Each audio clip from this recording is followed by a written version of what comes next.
Okay, just going to show you a short video of some testing I'm doing on the smart drives, the Fisher & Paykel smart drives. I've got a 15 horsepower Honda motor here. This is the shaft of the smart drive, and here's the stator. Stator runs on the edge like that, and the rotor here goes over the top. I'll put it together in a minute, but just to quickly show you before I put it together, this is a what they call a Fisher & Paykel smart drive with a looks like it's a 0.8 of a millimeter gauge wire. There's 3 different types that you can get. The older one has a 1 millimeter wire. I mean, this could be 1 millimeter wire. I'm not really sure. I haven't checked it, but I'll let you know later. And there's another one that has 0.6 millimeter wire, and I think this is 0.8. Now this one has 42 poles around it. It's perimeter, and some of the newer ones have got 36 poles. I prefer the 42. Now the rotor has a whole lot of magnets around here. These magnets have, look like one single magnet, but there's actually 4 magnets inside each magnet.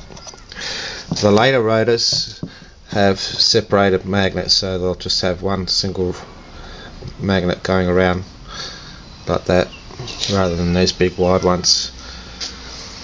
So what I'll do is I'll put this together and we'll come back. I've got it coming through the bridge rectifier here, because those are a 3-phase motor. So I've got them running through 3 bridge rectifiers, and then I've got my multimeter on here, and we'll just do some tests at some different RPMs, and I'll show you. I'll be back in a second. Okay, before I go ahead and do the test, I'll just show you one more thing. I've changed out my pulley to a much larger one.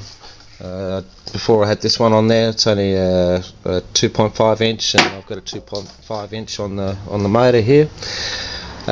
This thing will idle at about 1600 RPM, which is way too fast for the smart drive to go down to low RPMs. So I put this one on here, and I think that is a 6 inch. So I'll do the math on that later and work out what the RPMs will be on the smart drive. Now, one more thing I'd like to show you is that the smart drive has got this great little device just here, and because it's got magnets on the rotor, the magnets attract to the iron in the core, and it makes it hard to remove. So what we do is we undo this here, and you can see it's slowly moving back off the rotor. So it helps you remove it. Now this is great if you go to put neodymium magnets in the rotor and replace the standard ceramics. It really helps you remove them. Almost there. And it's off. That's how easy that is. So I'll just put that back on, and I'll show you some testing.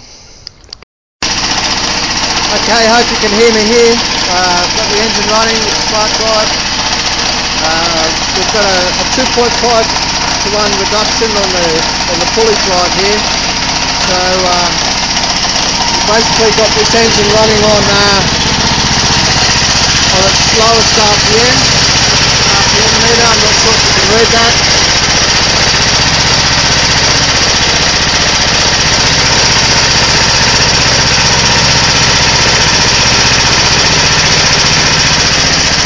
Anyway, it says about 1800 RPM.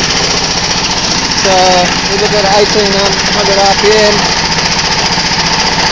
divided by 2.5 equals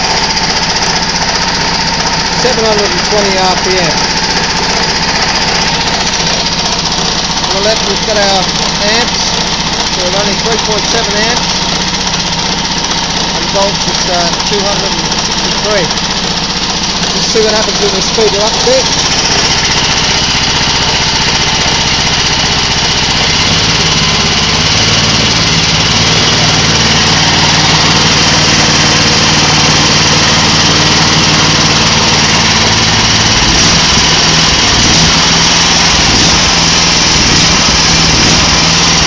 I think I'm running out of fuel, but running at about 2,500 RPM. It looks like the volts have gone down, so have the amps. Running at 1.58 amps and 106 volts.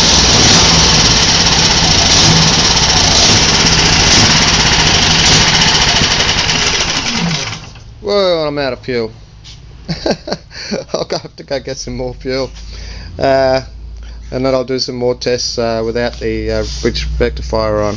Back in a tech.